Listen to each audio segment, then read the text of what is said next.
Assalamualaikum warahmatullahi wabarakatuh. Izin memperkenalkan diri, saya Rayana Afidril Zakti dengan NIM 2350191001 dari kelas A ingin menjelaskan mengenai konsep dasar dan titrasi spektrofotometri UV visible untuk identifikasi senyawa organik. Yang pertama yaitu prinsip dasar metode spektrofotometri UV visible. Dengan prinsip umum, berdasarkan absorpsi energi cahaya oleh molekul-molekul pada daerah sinar UV dan sinar tampak atau biasa disebut visible, yaitu dengan grafik hasil pengukuran molekul dengan spektrofotometri UV visible disebut spektrum UV visible atau kurva absorpsi UV visible. Lalu dengan tujuan yang pertama yaitu menentukan konsentrasi dalam zat larutan atau biasa disebut analisis kuantitatif. Yang kedua yaitu mengidentifikasi senyawa berdasarkan panjang gelombang maksimum serapan atau biasa disebut lambda max, dan yaitu analisis kualitatif. Dan yang ketiga yaitu mempelajari interaksi kimia atau kinetika reaksi yang melibatkan perubahan absorbansi. Dengan kesimpulan, spektrofotometri UV visible berdasarkan prinsip bahwa setiap senyawa kimia dapat menyerap cahaya pada panjang gelombang tertentu, dan besar penyerapan tersebut sebanding dengan konsentrasi zat dalam larutan sesuai hukum Lambert-Beer. Lalu, ada senyawa yang dapat dianalisis dengan spektrofotometri UV visible. Yang pertama, yaitu adalah senyawa organik dengan ikatan rangkap terkonjugasi, dengan contoh beta-karoten atau benzena, dengan keterangan yaitu mengandung ikatan pi yang mudah terekstraksi.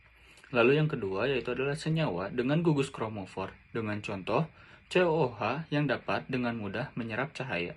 Lalu yang ketiga yaitu adalah senyawa aromatik, dengan contoh seperti benzen, toluen, dan fenol. Lalu yang keempat yaitu adalah senyawa dengan elektron non-ikatan, dengan contohnya yaitu seperti etanol dan amina yang mengandung senyawa O, N, dan S yang menyerap di UV melalui transisi N menjadi pi aksen. Lalu yang terakhir ada kompleks logam. Di sini saya akan menjelaskan mengenai orbital. Orbital ada 3, yaitu orbital sigma, pi, dan n. Yang pertama yaitu orbital sigma. Orbital sigma yaitu orbital molekul yang terbentuk dengan simetris terhadap rotasi keliling ikatan. Dengan contoh yaitu adalah metana, dengan jenis transisi yaitu dengan energi yang tinggi dan UV yang jauh. Lalu yang kedua itu adalah orbital pi. Orbital V merupakan orbital dengan molekul yang terbentuk yang tidak simetris terhadap rotasi keliling ikatan. Dengan contoh etena, dengan jenis transisi yaitu adalah energi yang sedang. Lalu yang ketiga yaitu adalah jenis transisi orbital non-ikatan.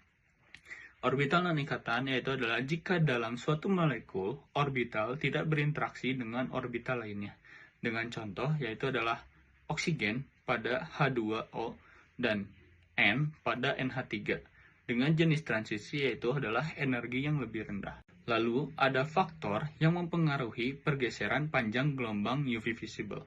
Yang pertama yaitu adalah efek batokromik. Efek batokromik yaitu adalah pergeseran ke panjang gelombang lebih besar dengan lambda max yaitu naik dengan warna lebih merah. Penyebabnya yaitu adalah penambahan gugus oxokrom yaitu OH dan NH2. Lalu yang kedua adalah peningkatan konjugasi ikatan rangkap. Dan yang ketiga yaitu adalah pelarut polar yang menstabilkan keadaan terekstraksi.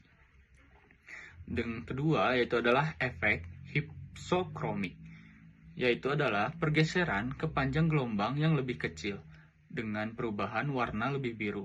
Dengan penyebab yang pertama yaitu adalah pelepasan oxokrom, yang kedua pelarut kurang polar, dan yang ketiga adalah gangguan konjugasi. Dan ada beberapa faktor-faktor lain yang mempengaruhi. Yang pertama yaitu adalah pH larutan, yaitu adalah ionisasi gugus kromoform. Lalu yang kedua adalah suhu yang dapat mempengaruhi kestabilan yang ekstrim dan elektron. Lalu yang ketiga adalah konsentrasi yang tinggi, yaitu menyebabkan deviasi hukum Lambert-Beer. Lalu ada instrumentasi spektrofotometri UV visible dan fungsinya.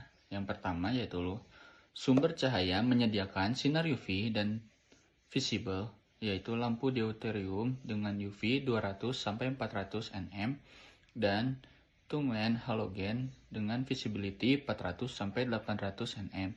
Lalu yang kedua itu adalah monokrom motor, yaitu adalah memilih satu panjang gelombang tertentu, biasanya berupa prisma atau kisi difraksi. Lalu yang ketiga itu ada cuvette, yaitu adalah wadah sampel yang biasanya itu dari kuarsa untuk UV dan gelas untuk visible. Lalu yang keempat itu ada detektor, yaitu adalah mengubah energi cahaya yang diteruskan menjadi sinyal listrik dengan contoh seperti fotodioda, fotomatul, dan tube. Lalu yang kelima itu adalah sistem pembaca dengan display atau komputer, yaitu berfungsi sebagai mengolah dan menampilkan hasil pengukuran baik absorbansi ataupun transmitasi. Lalu ada prinsip analisis kualitatif dan kuantitatif.